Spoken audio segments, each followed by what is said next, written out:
ଆଇନ ମୁତାବକ ପ୍ରଥମେ ଯୋଉ ବର୍ତ୍ତମାନ ହେଇଛି ବିଲ୍ ପାସ୍ ହେଇଛି, ସେ ବିଲ୍ ଯଦି ଆ ଭିତରେ ରାଜ୍ୟପାଳଙ୍କ କନସେଣ୍ଟ ପାଇଯାଇଥିବ, ତାହେଲେ ଗୋଟେ ଧାରାରେ ତାକୁ ଆଗ ଉଡ୍ର କରିବାକୁ ପଡିବ। ସେ ବିଲ୍ ଉଡ୍ର କରି ଆଉ ନୂଆ ବିଲ୍ କିଏ ଆଣିବାକୁ ପଡିବ, ଯାହା କରିବା କଥା କରିବେ। ଏହା ହଉଛି କଥା। କିମ୍ବା ଯଦି ସେ ବିଲ୍ ପାସ୍ ନ ହେଇଥିବ, ରହିଥିବ ଆଙ୍କ ପାଖରେ ପାସ୍ ମାନେ ଇଏ ନ ହେଇଥିବ, ଗଭର୍ଣ୍ଣରଙ୍କର ଆକ୍ସନ ପାଇ ନଥିବ, ତାହେଲେ ରାଜ୍ୟପାଳଙ୍କର ଯିବା ପୂର୍ବରୁ ଏମାନେ ତାକୁ ଉଡ୍ର କରିବା ପାଇଁ ମଧ୍ୟ ନୋଟିସ ଦେଇପାରନ୍ତି ନେକ୍ସଟ ପାର୍ଲାମେଣ୍ଟ ଆସେମ୍ବଲିରେ। ସାର୍ ଯୋଉ ବିଧାୟକଙ୍କ ଦରମା ବୃଦ୍ଧିକୁ ନେଇ ଗୋଟେ ଅସନ୍ତୋଷ ଦେଖାଗଲା ସାରା ରାଜ୍ୟରେ, ସୋସିଆଲ ମିଡିଆରେ ନେତା ସମସ୍ତେ ଗୋଟେ ୟାକୁ ନେଇକି ଗୋଟେ ବିରୋଧ କଲେ।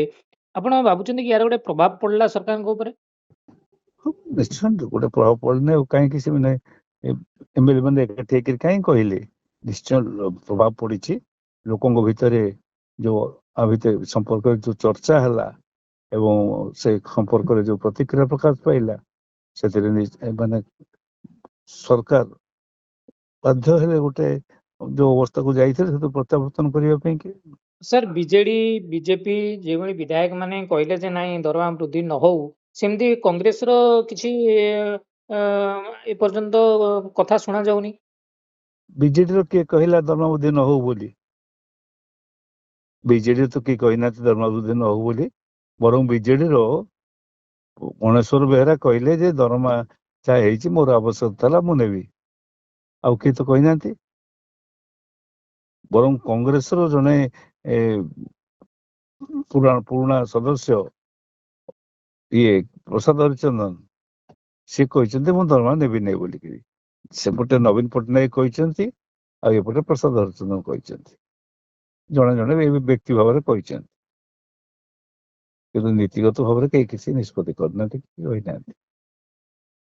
ସାର୍ ଏ ଯୋଉ ଓଡିଶାର ବିଧାୟକ ମାନେ ସେ ଦେଶର ସବୁଠୁ ଗୋଟେ ଅଧିକା ଦରମା ଭତ୍ତା ପାଇବା ଭଳି ଗୋଟେ ନିଷ୍ପତ୍ତି ନବାକୁ ଆପଣ କଣ କହିବେ? ଏଇ ଅଧିକା ମାନେ ମୁଁ ତ ଦେଖୁଥିଲି 2,85,000 ଟଙ୍କା ପର୍ଯ୍ୟନ୍ତ ଅଛି ଦରମା ଭତ୍ତା ମିଶିକିରି ଅଛି ବିଭିନ୍ନ ଇଏ ମାନଙ୍କରେ। ଏଠି 3,65,000 ହେଇଯାଇଛି, 50,000।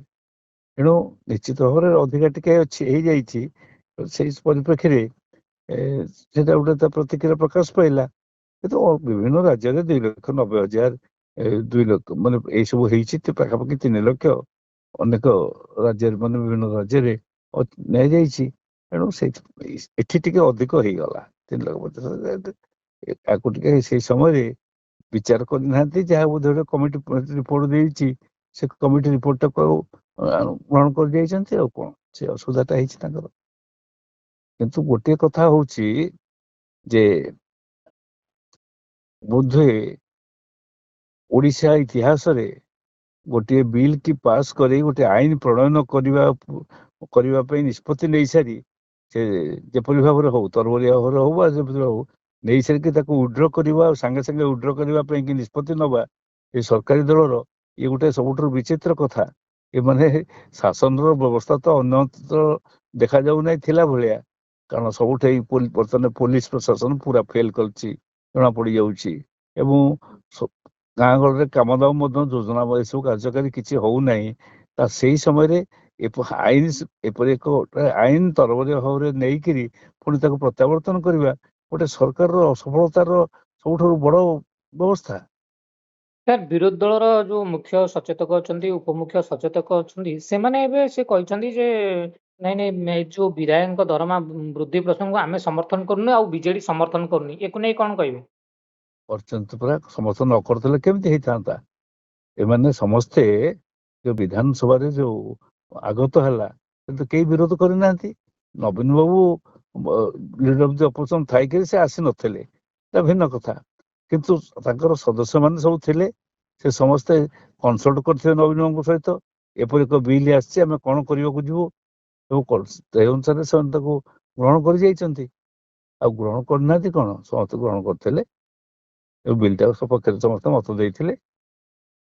ଯୋଉ ବିଜେଡିର ଏଇ ଯୋଉ କଥାକୁ ସାର୍ ଆପଣ କଣ କହିବେ? ବିଜେଡି ଯୋଉ ଆଜି ଏଇ ଗୋଟେ ପୁଣି ଓଲଟି ଗଲା ତାର ମତ। ଏଇଟା କେବଳ ବିଜେଡି ନୁହେଁ, ସବୁ ଦଳର ସବୁ ଏମଏଲଏ ମାନେ ସବୁ ରାଜନୈତିକ ଦଳର ବ୍ୟକ୍ତିମାନେ ଏଥିରେ ପାର୍ଟିସିପେସନ କରିଥିଲେ। କେବଳ ସାଙ୍ଗେ ସାଙ୍ଗେ ସେ ସିପିଏମ ପାର୍ଟିର ଜଣେ ମେମ୍ବର ଅଛନ୍ତି, ସେଇ କେବଳ ବିରୋଧ କରିକି ତାଙ୍କ ପ୍ରତିକ୍ରିୟା ଦେଇଥିଲେ। ଆଉ ସମସ୍ତେ ତ ତାକୁ ଗ୍ରହଣ କରି ଯାଇଥିଲେ, ସବୁ ଦଳ ସବୁ ସଦସ୍ୟ। ସାର୍ ଦେଖାଯାଉଛି ଯେ ବିଜେପି ଯେମିତି ବିରୋଧ କଲା, ଏବେ ପୁଣି ବିଜେଡିର ବର୍ତ୍ତମାନ ଆଜି ଗୋଟେ ବୈଠକ ହେଇଥିଲା ଏବଂ ସେମାନେ ବିରୋଧ କରୁଛନ୍ତି। ଏଇଟା ଗୋଟେ ରାଜନୈତିକ ଇମେଜ ତିଆରି କରିବା ପାଇଁ ଏମାନେ ପୁଣି ଚାହୁଁଛନ୍ତି ନା କଣ ସାର୍?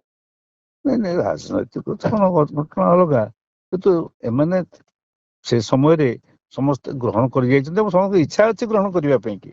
ଯଦି ଇଚ୍ଛା ନଥାନ୍ତା ଗ୍ରହଣ କରିନଥାନ୍ତେ, ତା ଉପରେ ହେଇଥାନ୍ତା ତର୍କ ହେଇଥାନ୍ତା। ଏଠୁ ସବୁ ଇଚ୍ଛା ଅଛି।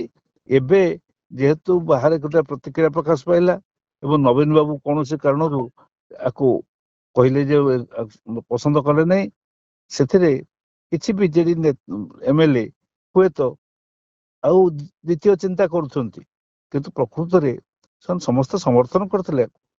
ବିଧାନସଭାରେ ଦେଖାଯାଇଥିଲା ସବୁ ସଦସ୍ୟମାନେ ସମର୍ଥନ କରିଥିଲେ।